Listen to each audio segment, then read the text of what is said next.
Raising a child with a hearing loss is an incredibly complex journey. Families need support to be able to engage on this journey in a purposeful and intentional way. Families need support because their well-being matters as much as their child's. There are many resources out there teaching parents about different interventions they should do with their child, but not many resources looking at the well-being of parents. Not many resources allowing parents to dig deep into the different emotions and thoughts that they experience along the way. We wanted to make a resource that allowed parents to do just that, to allow them to consider the different aspects of their journey, their different feelings during their journey, and how they could frame that in a healthy way. This is not meant to be a comprehensive account of anybody's emotional or psychological journey, because we're all different. We all have different personalities, we all have different support systems, we all have different lives. Instead, we wanted to create some insights and helpful tips to empower parents to think through their journey in a way that sees them able to reach a place of acceptance and joy and enjoyment of their child and their lives as parents of deaf children. We acknowledge that watching something that talks about big feelings can actually be quite triggering and difficult. We also acknowledge that any deaf adults or deaf teens watching this might also feel a trigger or find this difficult because it's shedding some insight into what perhaps their parents might have also experienced. Our goal is to see parents feeling less alone, especially in the dark and difficult spaces, and feel like they have permission to experience the full range that this journey has to offer. If you're a professional watching this, we also hope that you have insights and perspective that enables you to manage the families and work alongside them in a way that sees them as a holistic unit, that sees the parents as individuals and acknowledges the well-being of both parents and children. My name is Bianca Birdsey, and I'm a South African parent leader. I'm also the mother to 3 deaf daughters. Today I'll be having a conversation with Elspeth Cornell, a clinical psychologist from South Africa. Elspeth has a wealth of knowledge in a number of topics and lots of experience working with people through the emotions and experiences that they've had in life. Some of her interest areas include anxiety, depression, bereavement, adjustment, and grief, just to name a few.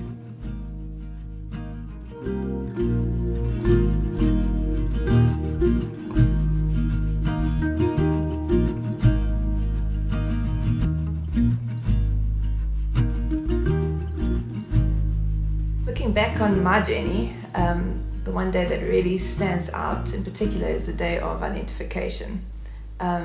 Everything about that day is so clear in my mind. Everything from what the audiologist said, the expression on her face. I can see the little ear molds and little tubs sitting there in the theatre room. Yeah, it's just as clear as day. And in that time, it really, one of the overwhelming sensations was this significant sense of loss. In fact, it actually, for me, felt like the children that I thought I knew had died, like they had disappeared. And one of the reasons is because here we don't have newborn screening, so they're already 3. And from chatting to a few other parents, I realized that this is not necessarily a unique experience. So how can parents think about or frame some of the really difficult experiences and feelings during such a dark time, such as the day that they found out that their child was deaf or that their child had a disability? Sure. I just wanted to start by saying I would never assume to know what somebody is feeling or how somebody is feeling. Even people experiencing the same event at the same time, it's a completely unique and individual experience for every single individual. So just to put that in context for me is important, as I'd never want anyone to think that I know or for me to be assuming how somebody is feeling. It's really important to recognize the experience for what it is. First of all, that extreme shock that comes with receiving news or having an experience that you're just not prepared for. For a lot of people, it's their worst nightmare, it's their greatest fear, it's completely unexpected. That's shock and that's trauma, and we need to recognize that. With shock and trauma, we go into an acute stress response, which is characterized by physical symptoms, by emotional experiences, and by psychological, the different thoughts we have, feelings, physical experiences we have. It's important to recognize the existence of stress, trauma, shock. Secondary to that, you mentioned the word loss. With loss, we experience grief. It's important to have quite a good understanding of grief for us to recognize that what we experience or what we are experiencing is grief, and to know that grief is a process that we work through. In an ideal world, we have different stages of grief. You can easily read about those 5 different stages of grief, from the idea of bargaining, denial, moving through to sadness, anger, and then acceptance. It's important to know that's not a linear approach, that we experience a different set of emotions all of the time. We can be in that state of denial. It isn't happening. I refuse it to be true. I want further testing done. That bargaining stage of, well, perhaps if we can do this, then it won't be so. Those stages of anger and sadness are really intense. They come and go, they interchange with one another. That process of working towards acceptance is a real journey. And acceptance is not a final destination that we reach and go, I'm there, I've got acceptance. Sometimes we move forward, sometimes backwards, but working with grief and loss is often a lifelong journey that we have to process in our own time and in our own way, together with the shock and the trauma. The first step in that process is recognizing the experience for what it is, shock, trauma, and grief, and then starting working through those different emotions so that we can slowly get our head around and start processing our life as we know it, and the current reality that we're now faced with, and then what that means for the future. We can also experience loss in terms of the loss of a future that we thought we would have. There's a lot of grief around that also. There's a lot to process. And for mother and father in the home, is it possible for them to experience the grief quite differently? Because I think they can also be quite lonely for one parent to feel like they almost don't see the other parent experiencing the same thing. Very much so. Everybody experiences grief differently. It's such an individual and such a unique process. I think one of the most frustrating things that you can say to a person when they're grieving is that expression, I know how you feel. The immediate response to that is, no, you don't. Even though you were also the parent, you don't know how I feel. It's quite infuriating for an individual experiencing such an emotion to be told that. So all members of a family, everyone experiences grief differently. We can never assume to know what another person is experiencing or how they're feeling. And in that way, it is a very lonely journey, extremely lonely. Nobody really knows how you're feeling. Often the individual themselves can't place exactly how they're feeling. There aren't words that they can find to describe that grief, that loss, the shock and the trauma. And that's different for everybody. It's important to be able to recognize that emotion in itself. I feel lonely. I feel alone in this. And to be able to communicate that also, extremely lonely. We mentioned acceptance, and I think one of the statistics that research shows is that outcomes of a deaf child are largely dependent on the parents' active involvement. And I've often thought that to reach that point where you can be actively involved, and a lot of that involves having fun with your child and other things like that, requires you to reach a place of somewhat of acceptance. And that, I think, just from my own journey, what helped with part of the acceptance for me was meeting other deaf people who were the epitome of all those losses, as you said, the future losses that I initially felt. So to see a deaf adult who was independent and had their own family really, really helped with acceptance and just having that mentorship from them, as well as other families going through it. And while everybody is experiencing it differently, that is severe loneliness is softened a little bit by feeling like there's somebody else who's been there, either just ahead of you or at least knows what some of the complexities are. So I'm sure there'll be other people other than parents watching this. It might be professionals or family members.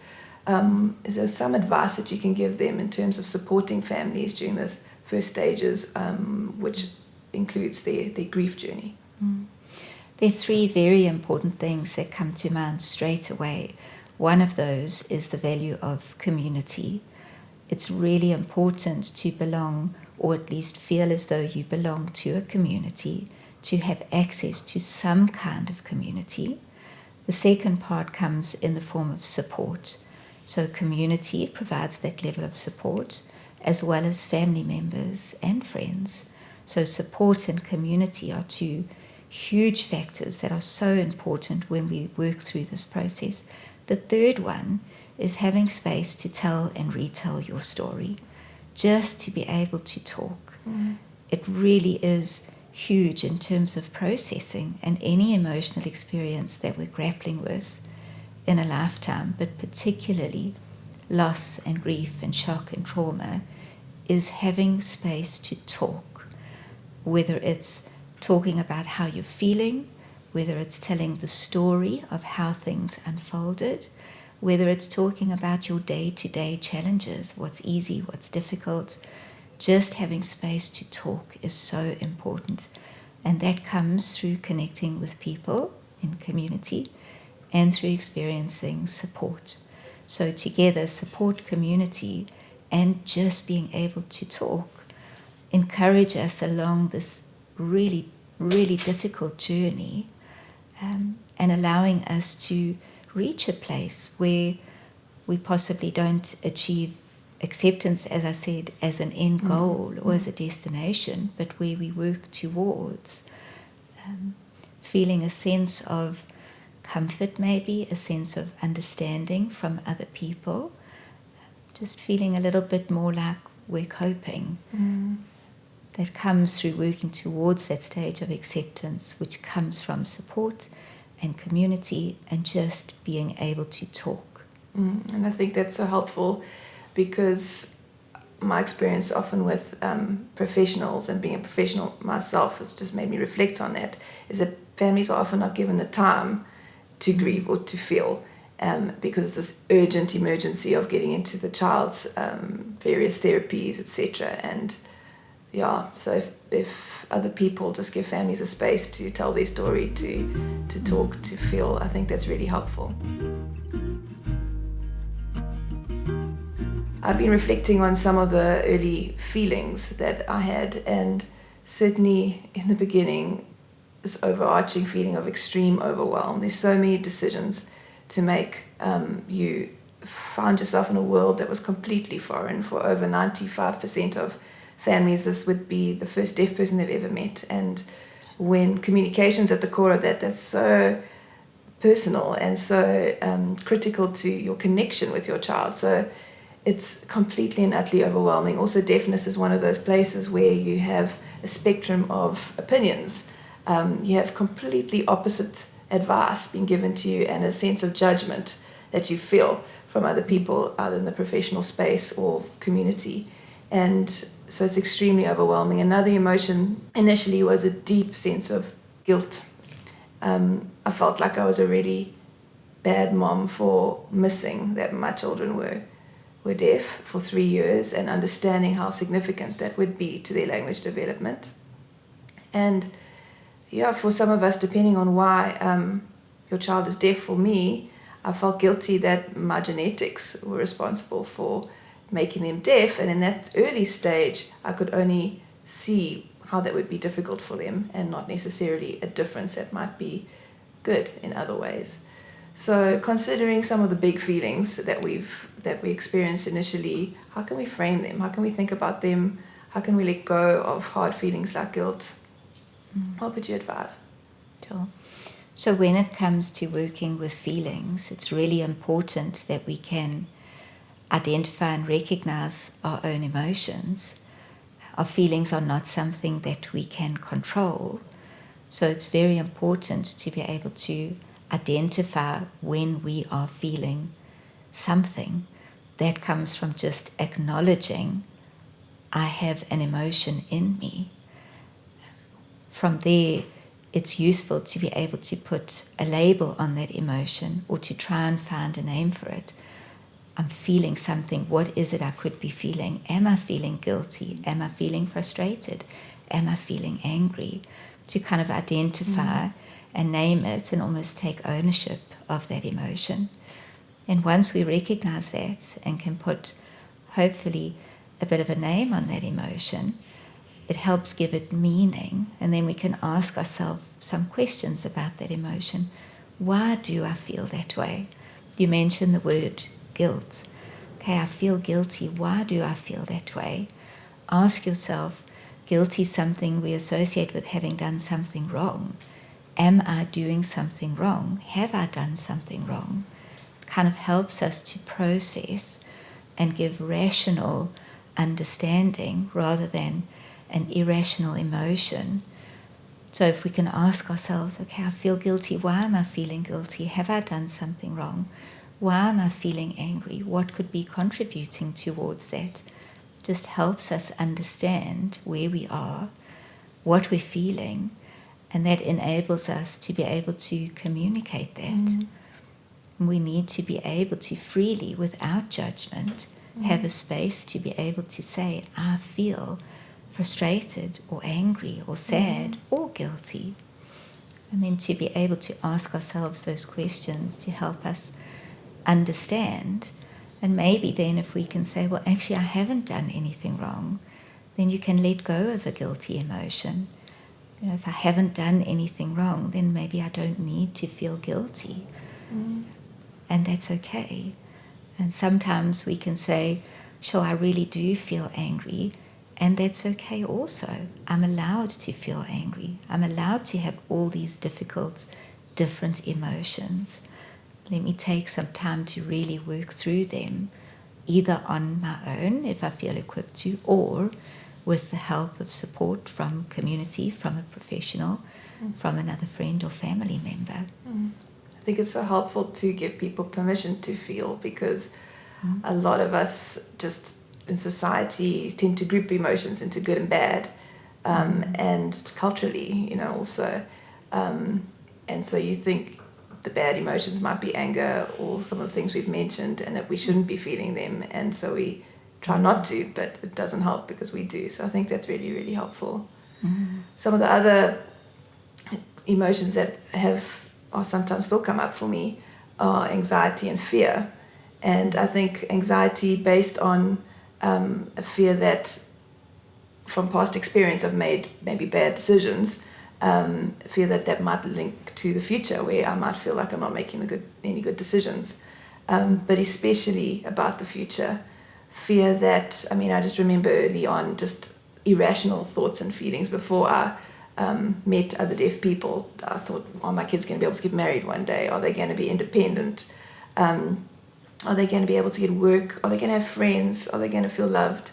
Just a whole lot of fears that I definitely can't control, and some crazy fears that are just so far in the future, like are they going to have access to audiology services? Are they going to be able to financially support what I've started? And for a third of families, their children will have other disabilities, and that will have a whole host of fears, which might include worrying about their child outliving them, who's going to look after them, how they're going to be supported. So when it comes to anxiety and fear, what are some of the ways that we can process that in a healthy way? Sure. I think I just wanted to reiterate on something that you said. When we talk about emotions, we don't talk about good emotions and bad emotions, because there is no such thing. We have difficult emotions and then easier emotions.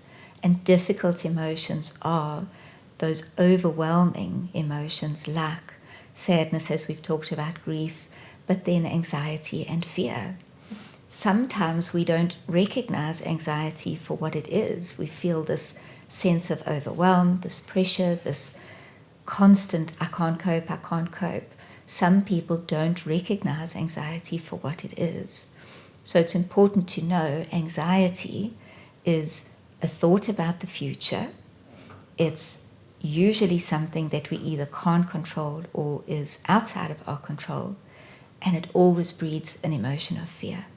Anxiety is fueled by fear. So sometimes we need to start by recognizing what I'm feeling is anxiety, because it's all about the future, it's stuff I can't control, and it makes me frightened. Mm.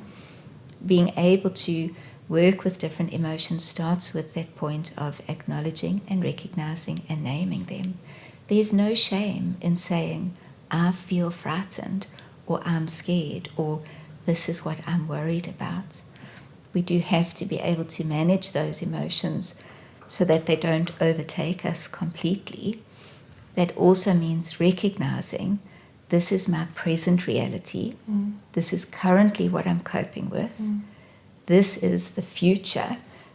These are my thoughts and fears and emotions around the future.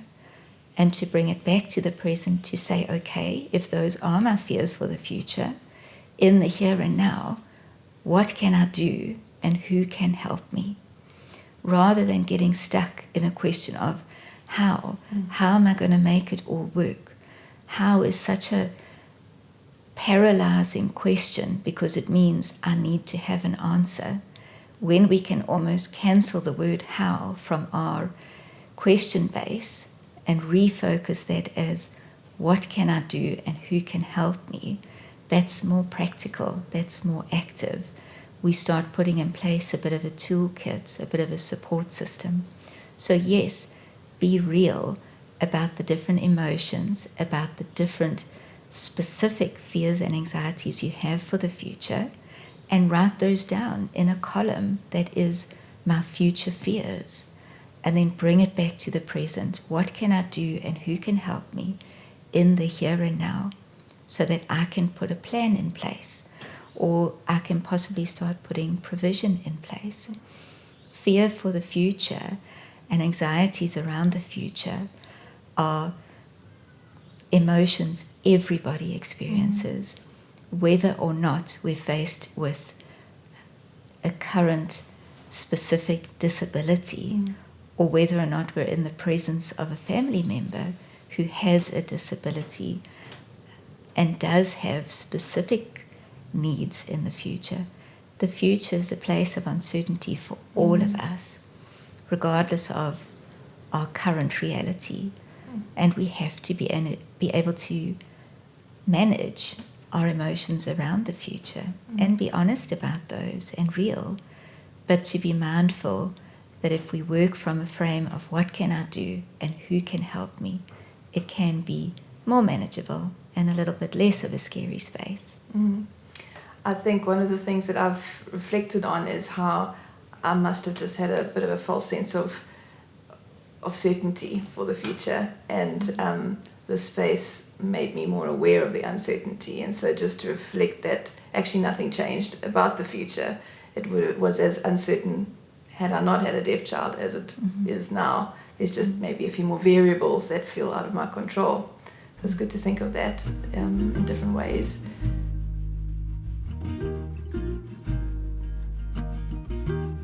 Going back to that stat about the actively involved parent being so critical for the child's outcome, there's so much focus on the outcome of the child and not much about the well-being of the parent. And I know that in my journey, I've found myself at a place of caregiver burnout a couple of times, and that can't be good for my kids either.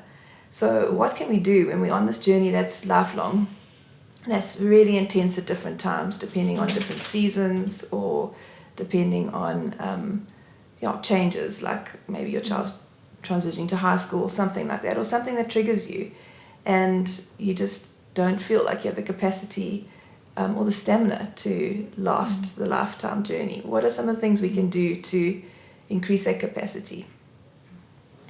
You know, it's a lot of pressure for a parent to be told that outcome is based on your active involvement. That's a huge burden to carry, and that can be something that is in the back of your mind all of the time. That idea of it all depends on me. I have to be okay all of the time. I've got to have it all together and all the answers. And I've got to be this person who's front and center all of the time. That's a huge amount of pressure. And in all of that, it's very easy to lose yourself and for your identity to be 100% consumed, and for you to see yourself and be seen by others as it's all up to you. The burden of care is on you. You're the caregiver. You have to make sure everything's okay all of the time, including yourself. That's just not possible. We have to be careful of not having our identities completely consumed by that role. Because yes, you are the parent of a deaf child. We can't dispute that. But you are also so many other things. You are also a mom. You are also a wife. You are also a sister or a brother. You are also someone with your own individual personality, with your own hopes, dreams, aspirations, hobbies, interests. You are also someone who has your own group of friends, your own personality, your own unique quirks. You are all of that also. You are not just the parent of a deaf child. And often we lose sight of that. We have to give ourselves permission to be the individual that we are also, and not to feel bad about that.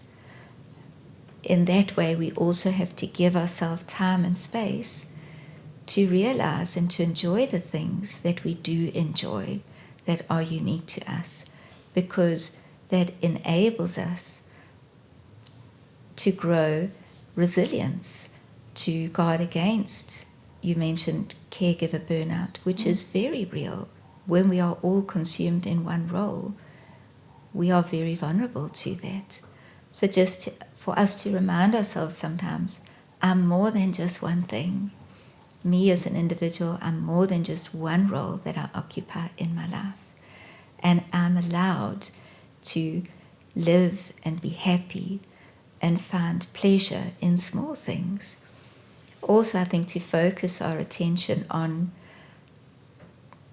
the blessings that we have, the things that we're grateful for, even if they're tiny and seem insignificant. It's important to engage with our physical world when we're feeling completely overwhelmed, even when it goes back to those emotions of fear, anxiety, grief, and loss. For us to practice being present-centered in the here and now, engaging with our 5 physical senses in this moment, right now. What can I see? What can I hear, taste, feel, and smell that brings us back into an immediate here and now moment? Take time to look around, to notice the physical world, to walk on the grass barefoot, to feel what that's like, to name things in your present that you can hear. We often become consumed with just getting through day to day, doing what we need to do in quite a mechanical way every moment of the day, being rushed around appointments, time, schedules, to just take a few minutes to stop, to just enjoy a moment for what it is, to create those moments for ourselves, to know that sometimes it's not just a want, it's a necessity.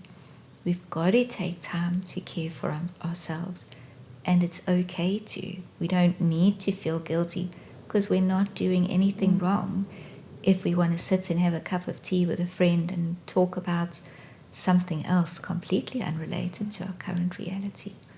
So that's really important. think also just to know when you're reaching a point of feeling tired, feeling burnt out. Our bodies have an amazing way of letting us know in how we feel physically, in terms of our behavior, in terms of our thoughts and our emotions, to take time, even on a daily basis, just to check in with yourself. How am I doing? Am I finding the balance? Am I managing to? How am I really feeling? What do I need for me? It's important to know how you're feeling, to be able to check in with yourself, to look for those small moments of pleasure, to practice gratitude, to focus on the positive. And sometimes that's hard, and it takes a lot in us with everything else that's going wrong in our lives. We tend to focus on all of that. The good and the bad is always available. Sometimes we need to just change our focus and get ourselves to see, wow, okay, what's really good in this moment right now. So many thoughts. One is just that I think it's really helpful for professionals to remember that there is a person at the other end of mom. I find that parents or mothers were usually the person taking the child to appointments, and they're never even addressed by their own name. They're always addressed as mom. And that already strips part of your identity away. And so I think professionals working with families could do something as simple as noting what the mother's name is and call her by their name. And asking them how they are, giving them a few minutes in the beginning of a consultation to be them, because you're right, it is completely, you get totally caught up in the million appointments and things that you're supposed to be doing, and you completely lose yourself. And it is important that other people in your space are aware of that as much as we are in reflecting and asking ourselves those questions. I also think something that I've learned to do, and having spoken to other families, realize that it's important, is just the way we frame different things. So certainly, as we've discussed earlier, there are loads of losses, and some of them are very peripheral. It might be the loss of a career because you had to put everything down and focus on your child's development. It might be the loss of a relationship. There's so many losses. But I've also realized that there are so many gains, and the gains might be in your child. There's just the one thing I love about the space of disability are there's so many opportunities to celebrate. There's so many wins because every little thing is a win. And also just like the different people that you meet. You might lose people in your immediate space, people that don't know how to manage your difficulties, your grief, just something that's as unfamiliar for you as it is for them, and that's disability. But you meet amazing people. It might be an audiologist who will have a lifelong journey with you. It might be a child's teacher. It just might be someone random that you meet that has some insight. I've also thought that typical families take communication for granted. They assume that because they talk to each other, they're communicating and they understand each other. But sure, when communication is your every focus, you really do take all the stops out to get to the heart of the matter. And I think that's a gift, to know your children. I definitely feel like I've learned to understand mine better because I've had to fight for communication, something that everybody else takes for granted. So while I might have thought of that as a loss, actually it's a major gain. So I think it's really, really helpful to think of the different gains and acknowledge them and be grateful for them because they are there. Something else that I just wanted to add in terms of working through a journey, and all of us are on a journey, our journey through life. There will always be ups and downs. There will always be stumbling blocks along the way, seasons that we find particularly difficult, and then seasons where everything seems to be a little bit calmer. Through all of that, it's very important for us to all know that we are human, and human beings make mistakes sometimes. They make bad judgment calls, they make bad decisions, they respond in a way that's maybe not the best way they could have in that particular moment. And we have to allow ourselves and be mindful of the fact that we are human, we're not perfect, and that's okay. So when we do have those moments where we go, oh, I can't believe I did that, I can't believe I said that, not to be overly critical and hard and to punish yourself, because we all need to have a moment where we say, wow, I messed up. Okay, what can I do? Who can help me? I'm going to move on. I'm not the worst parent in the world. I haven't doomed my child. I am going to move forward from this. By the same token, I'm human. I made a mistake, and that's okay. And in that way, being human means we are perfectly imperfect. We can't be perfect. That's not what we were designed to be. We have to be okay with that as well.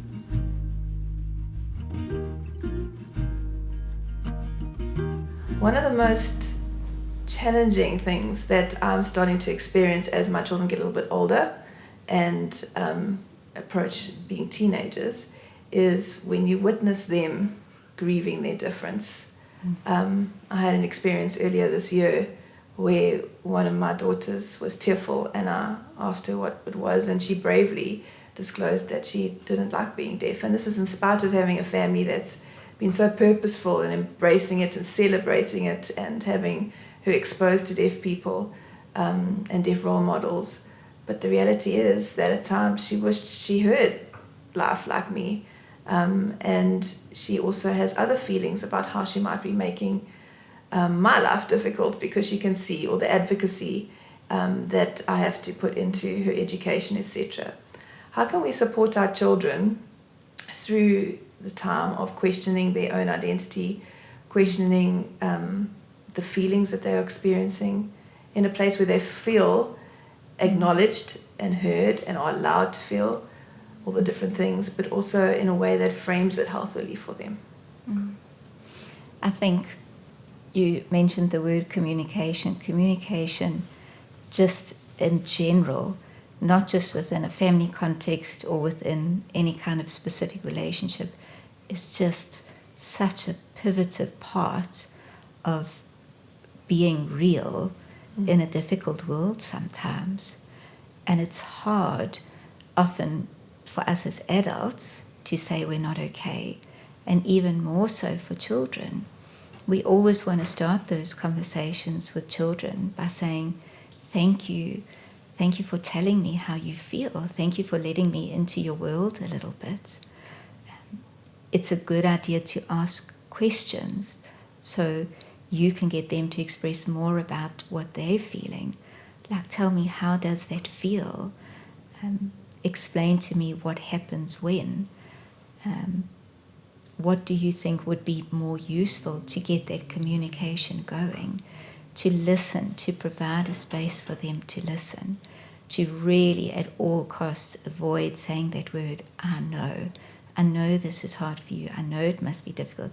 You don't know, you can never know. It's them in their world, it's their reality. So you want to provide that space for them to talk about how they're really feeling, to encourage them, to thank them, to be fully present with them in a moment when they have that all fall down. It's also really, really important for you to enable them to see the individual that they are. Yes, they are deaf. Again, it's a fact in a current reality that can't be changed. They are also so much more than deaf. And often children need encouragement and need to be shown how to look beyond that. So tell me about your personality, about your favorite food, about things that you like and don't like, what some of your hobbies are, to get them to see, yes, they are deaf. Yes, it is hard in a way that you can never know or fully understand or even appreciate. There is so much more to an individual, though, just than being that one thing. So tell me about being brave. Tell me about being inquisitive, favorite subjects, ideas of what you might like to do and be in the future. Identity is such an important part of an individual. Being able to answer the question, who am I? We're never just one thing. We might be deaf, we might be anxious, we might be frightened. That's one part of who you are. It doesn't define who you are. It's not a label you stick on yourself in terms of limiting yourself to be only that one thing. So it's really important with children that you allow them space to be broken sometimes, to be with them in that space, and then to encourage them to move beyond that in terms of who else they are, what else they are besides that. That's really helpful. I think particularly in the deaf space, a big challenge is communication. There are many families who don't know how to ask their child what they want for dinner. So having the heart-to-heart conversations about who they are would be really difficult. And I suppose that's one of the reasons why we need to do everything we can to support parents in learning whatever they need to do to communicate with their child. And that goes back to acceptance. I know parents get a lot of criticism for not learning sign language, for example, if that's the mode of communication that is chosen to be best fit for their child. And I personally think that some of the reasons as to why they don't learn a fluency in something like South African Sign Language for us here in South Africa is because they're afraid and they're stuck in the early stages of the grieving process and maybe haven't reached a place of acceptance which is also coupled with confidence in their own ability in their journey. So I think professionals also just need to remember that for a child, they are so much more than their ears. Being able to give them good audiological services, being able to implant them, give them hearing aids is just one small component. They're so much bigger than that. And if one is prioritizing their ability to be their best versions of themselves, one needs to think of the importance of tapping into their emotional needs, which the crux is communication. And so creating resources for parents and opportunities and support that enables them to learn to communicate with their child is really important. I've also done a bit of thinking about protective factors that we can institute in our own lives to see our children supported in a healthy way. Some of them might be, again, community, having your child part of a community, and for some it might be the deaf community, for others it might be your immediate community. Having other safe adults that they can go to that understand them. And again, this might be quite important if in a family you uses a different language, the home language of the family. For example, you might find a deaf person who can communicate fluently with the child, and the mom can be part of that almost triangle of communication if that's what they need at that time. But other people that your child can go to and confide in and feel safe with. And then peers. I think it's so important for the sense of belonging that children and teenagers have peers that they feel accept them for who they are, and for us as parents to do whatever we can to nurture those relationships with them, because they don't always come easily at schools.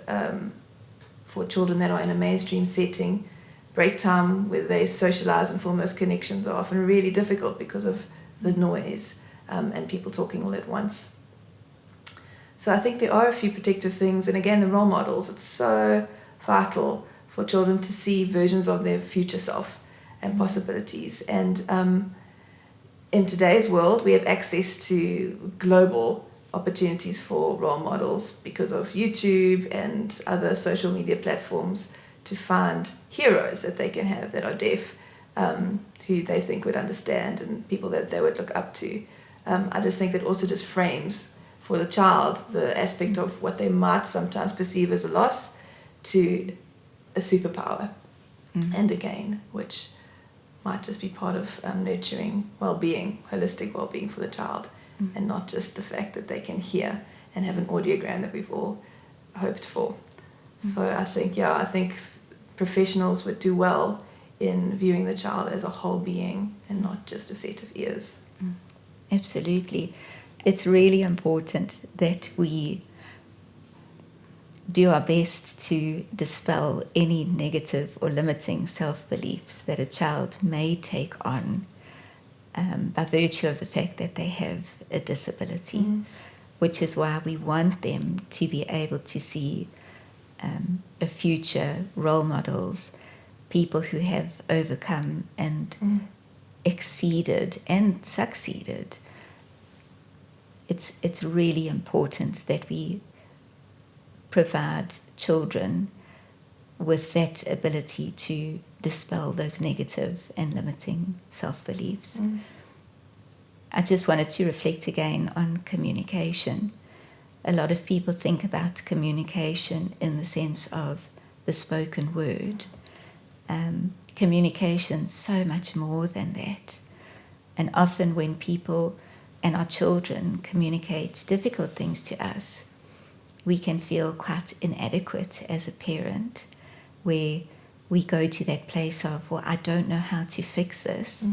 Remember, we don't want to go to a how question. What can I do and who can help me?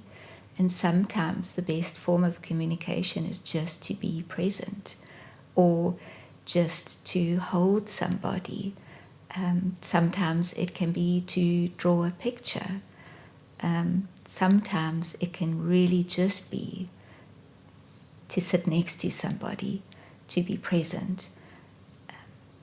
And we don't want to, as a parent, even though we might feel inadequate in that space, we need to just know that sometimes we don't have the right words. We don't know what to say or what to do, and that's okay.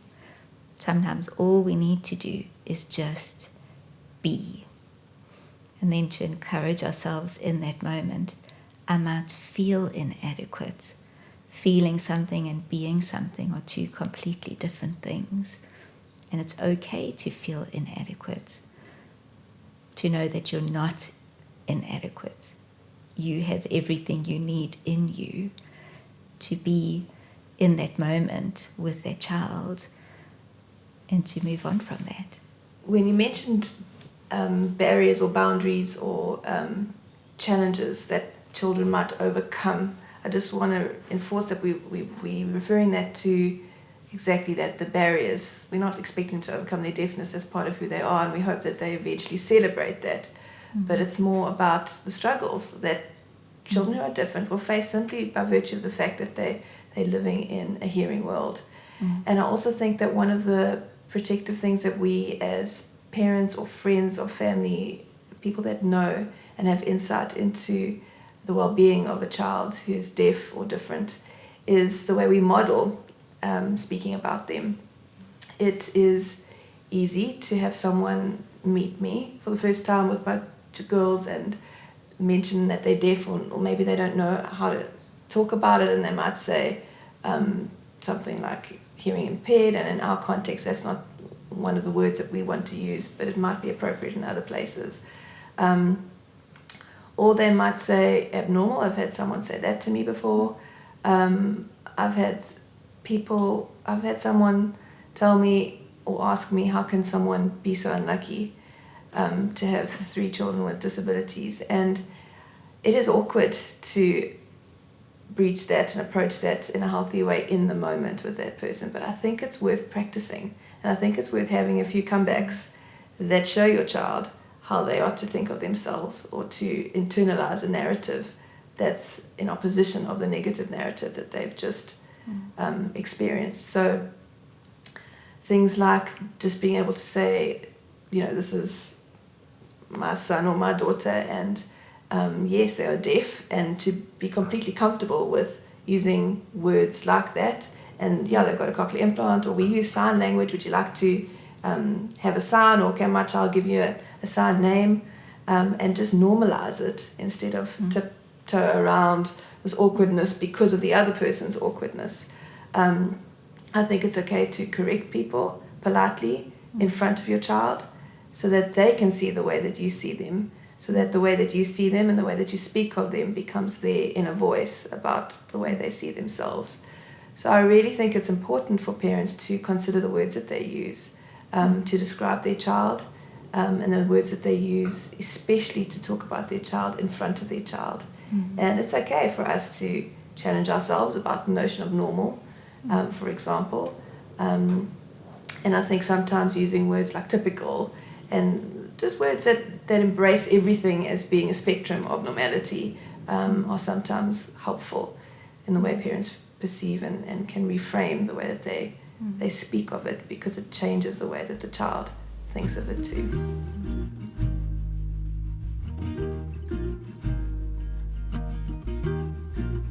As a medical professional, I also appreciate that at times more help is needed.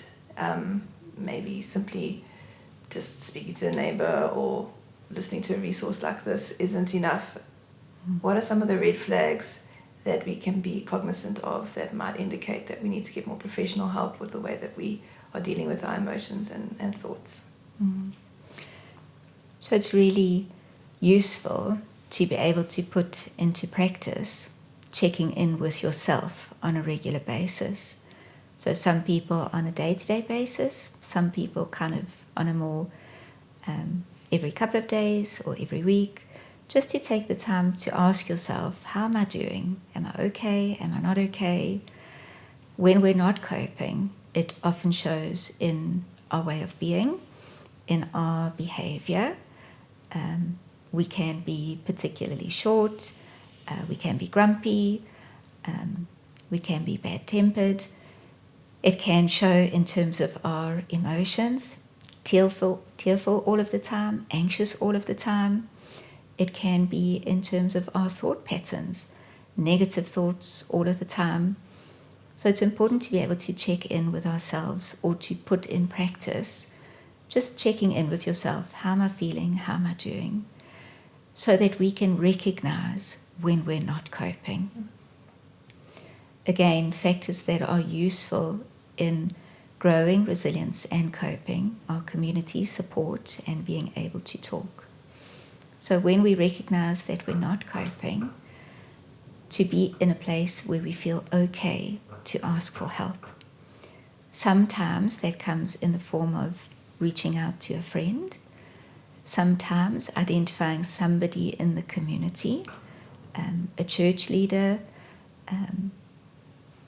another member of a congregation or church, someone in the community, a traditional healer perhaps, a conversation with an audiologist, someone else who forms part of your world, a safe person, somebody that you trust.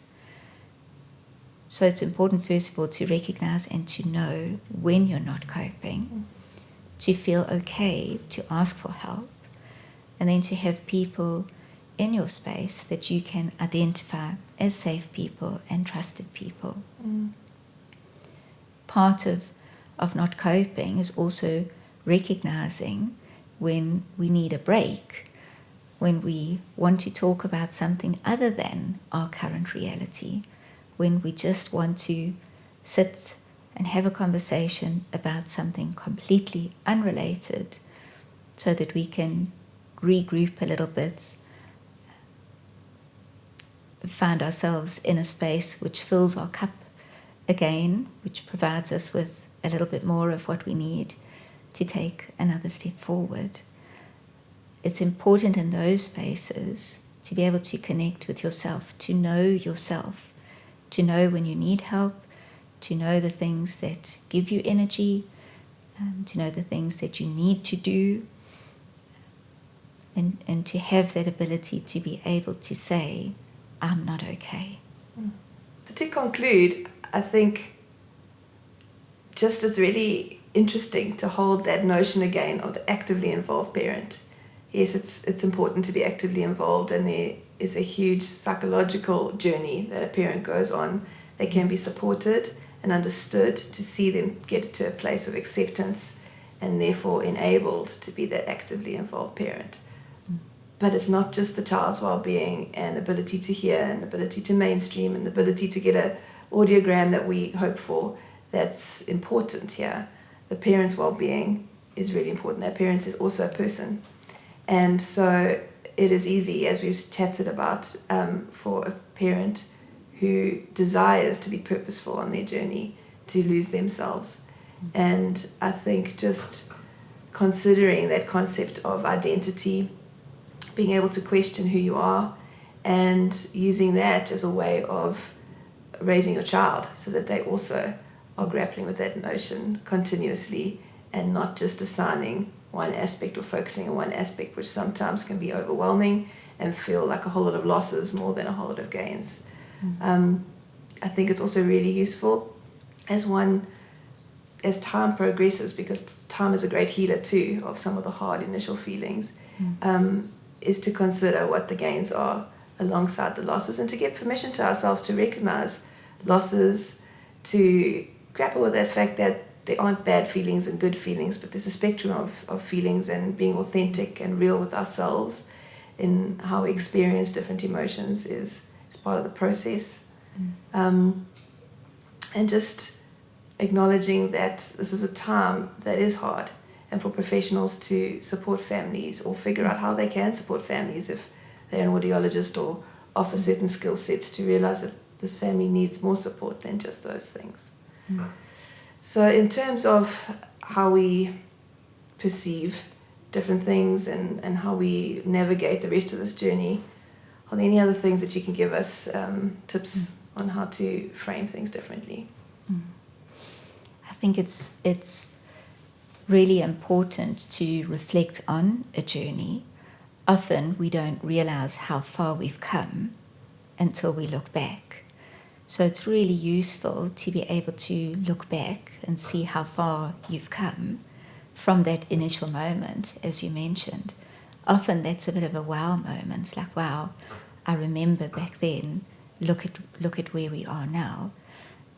Absolutely to celebrate the wins, celebrate the small moments of connectedness and joy and happiness and blessings just in being, regardless of what else is happening. We kind of know generally in life you will find what you're looking for. So we need to be careful of what we look for and where we look. If I'm going to look for all the things that make me stressed and worried and anxious all of the time, I will find them, absolutely, because they're there. But I can also choose to look at all the things that encourage me and make me feel strong and brave and happy in one moment or another. So we have to be mindful and purposeful and intentional sometimes about where we look and what we look for, because what's good and bad or negative and positive is always available. That goes without saying. We get to choose where we look and what we look for. And sometimes that has to actively be a choice that we make. Yes, I can look at this, but I also want to look at this. And that's a better place to be, a better thing to focus on. I feel differently when the focus of my attention is on the positive. So just to remember, what's good and bad is always available. We get to choose where we look. I really trust that you found that conversation insightful and helpful.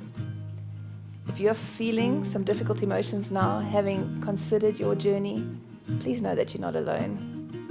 Engage in some of the tips that have been shared with you to consider feelings, why you're feeling them, what you're feeling exactly. Just start with that. How are you feeling? What are you feeling? And again, for any family members or community members or other supportive parties to families, please know that your role is absolutely critical. Community matters, support matters, holistic well-being really matters, not just for the child, but also for the parent. And if you're a professional, please remember that you're not just dealing with the ailment at stake. You are dealing with the whole person, and that person is connected to other people. And their well-being and their best interests are equally, if not more important, and in the deaf situation as their ears. Thank you for spending time going through this resource, and please feel free to share it with anyone who you think might benefit from it.